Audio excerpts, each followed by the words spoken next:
নির্বাচন আসতে পারছে না। অনেকেই বলছে যে এই আওয়ামী লীগের যে ভোট ব্যাংক, এই ভোট ব্যাংক যেদিকে যাবে তাদের জেতার সম্ভাবনা একটু বেশি, বা বড় দুটো রাজনৈতিক দল সেই তাদের ভোটটা নেওয়ার জন্য বিভিন্ন রকম কলা কৌশল করছে।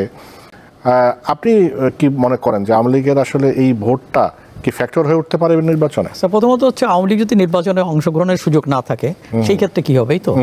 তো সেই ক্ষেত্রে কিছু কিছু যেমন রাজনৈতিক অঙ্গনে কিছু কিছু কথা চালু আছে যে দেশটাকে মৌলবাদী দেশ প্রমাণ করার জন্য আওয়ামী লীগ একটা ইনস্ট্রাকশন দিতে পারে যে জামাতে ভোট দিয়ে দাও।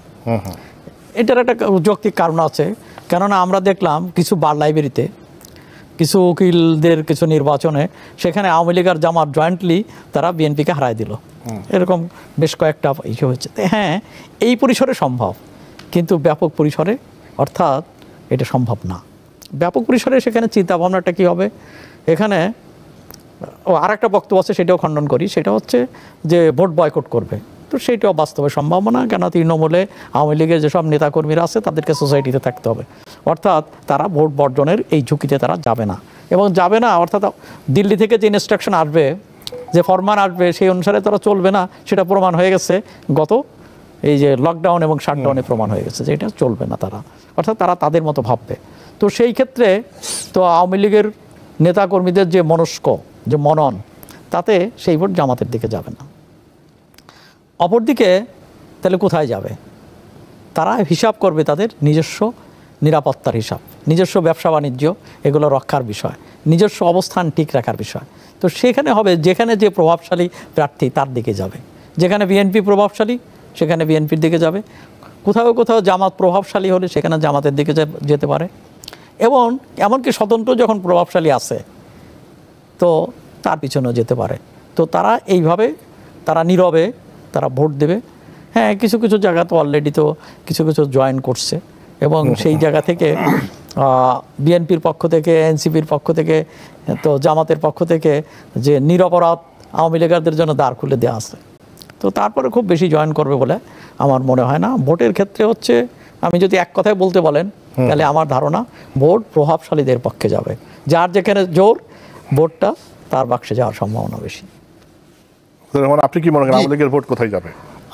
আমি তো যা লিখে ফেলছি সেগুলো সব আগের কথাই বলি, নতুন কিছু বলি না। সেটা হলো বঙ্গবন্ধু হত্যার পরে আওয়ামী লীগের কেউ কেউ বেরিয়েছে, মুস্তাকের ক্যাবিনেটে কারা গেল, সেখানে আবার এসটি ইমাম, যে ইমামকে আবার শেখ হাসিনাও ইমাম বানাইলেন, মুস্তাকের শপথ গ্রহণ করাইলেন, সেই সময় আওয়ামী লীগের লোকজন যায় নাই।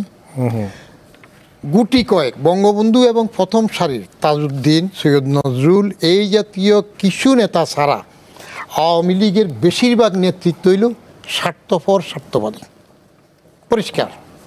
এটা আমার অ্যানালাইসিস, কারণ আমরা তো আগে ডেইলি 32 নম্বরের যেতাম, তো দেখছি তো এরা নিজের স্বার্থ, ব্যবসা বাণিজ্য রক্ষার জন্য যখন যেখানে যা করার তাই করবে।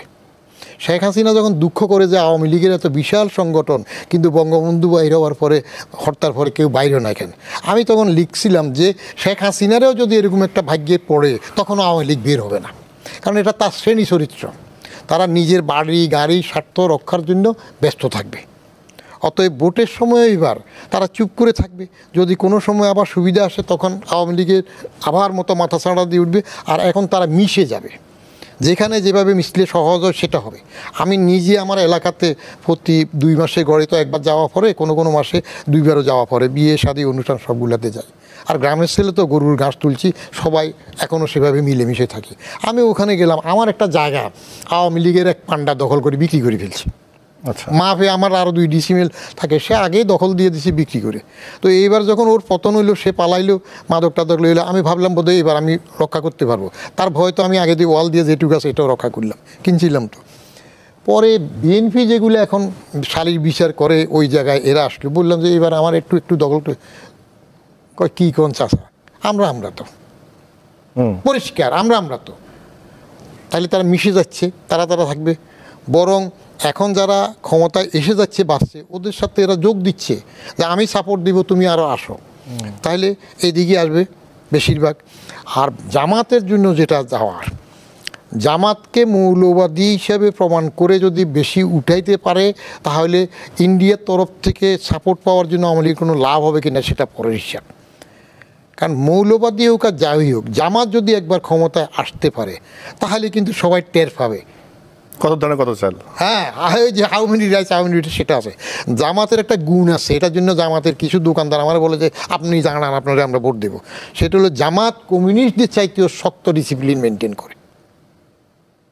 তাদের নেতৃত্ব যদি হুকুম দিয়ে দেয়, ওই যে রোকন টোকন কি ধাপ পার হইতো না, নেতৃত্ব যদি হুকুম দেয় যে ওর রক কাটলে বেসতে যাবে, ওর এক কাটি দেবে, ওর কাছে আর কোনো নিয়মকানুন থাকবে না। তাহলে এই একটা ভীষণ ডিসিপ্লিন আছে না।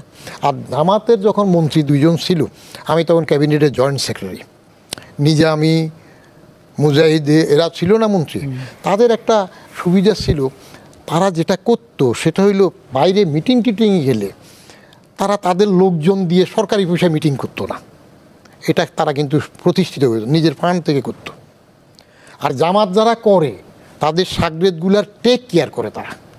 জেলে যদি জামাতের কেউ যায়, আমার এক আত্মীয় দূরের, ও জেলে পড়ে গেছিল, ওই একবার দেশে আসার পর কোথায় গণ্ডগোলের সময় জেলে যাওয়ার পরে তার মারে জিজ্ঞেস করলাম চলো কেমনে, কর্মক্ষম ছেলেটাই তো জেলে।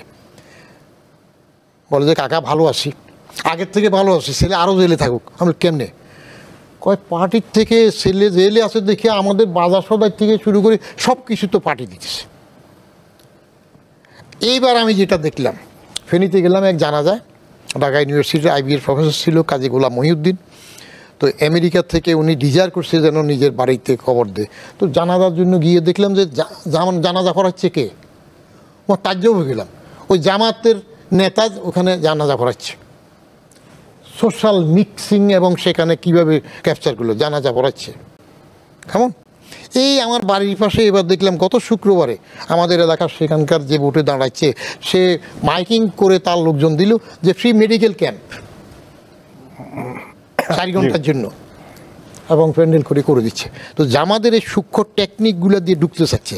কিন্তু দেশের মানুষের 71-এর কথা যদি মনে থাকে, যারা এখনও আছে, ওই নতুন যারা বাপ চিনে না, ভাঙিয়ে ফেলাইব, খেলার মাঠ করবো, এরা তো আলাদা। কারণ আমার বাপ তো আমি চিনি নাই, আমার মা বলছে, চাচা বলছে, জ্যাঠা বলছে, সবাই বলাতে তো বাপ চিনলাম।